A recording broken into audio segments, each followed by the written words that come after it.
भारत में अलग-अलग internet service providers available है।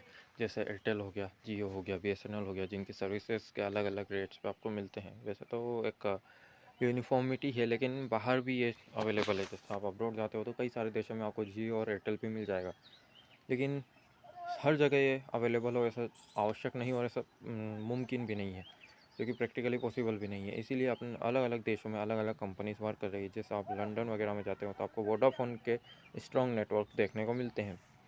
उसी प्रकार जब आप अमेरिका जाते हो तो वहाँ पे आपको AT&T के ज़्यादा अच्छे नेटवर्क्स मिलते हैं, और वहाँ पर खेल आता है इंटरनेशनल रोमिंग का। कभी आपने सोचा है कि जब कोई भी एक देश से दूसरे देश में जा रहा है, तो जैसे आप यहाँ से अमेरिका जा रहे हो या लंदन जा रहे हो, तो वहाँ पर ज़रूरी नहीं कि आपको एयरटेल जियो के टावर्स मिलेंगे, वहाँ पे सिग्नल मिलेंगे। तो कैसे काम करता है?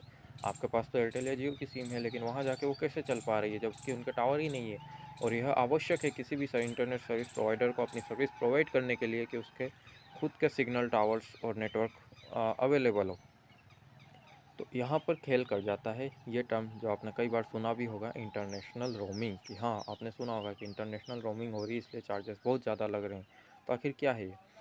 अब जब आप किसी दूसरे देश में जाते हो, तो आपके सिम कार्ड, जो भी आपका इंटरनेट सर्विस प्रोवाइडर है, उसका वहाँ पे सिग्नल या फिर टावर नेटवर्क अवेलेबल नहीं है पूरी तरह से।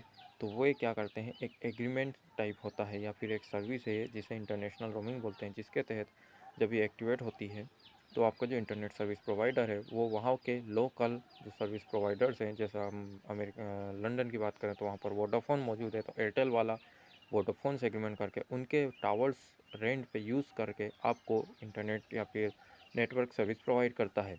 और उसी के जो चार्जेस होते हैं, उसका रेंट हो गया, उसी को इंटरनेशनल रोमिंग कहा जाता है, जिसके लिए आपको कई सारे एक्स्ट्रा हाई चार्जेस देने होते हैं। तो इस तरह से काम करता है।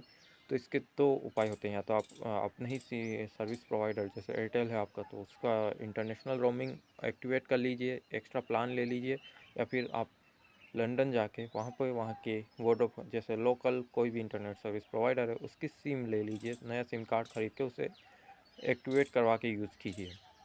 आशा करता हूँ आपको वीडियो पसंद आया होगा और आपको समझ में आया होगा कि इंटरनेशनल रोमिंग कैसे काम करती है और कैसे आपका इंटरनेट सर्विस बिना किसी इंटरप्शन के दुनिया में कहीं भी चल पा रहा है।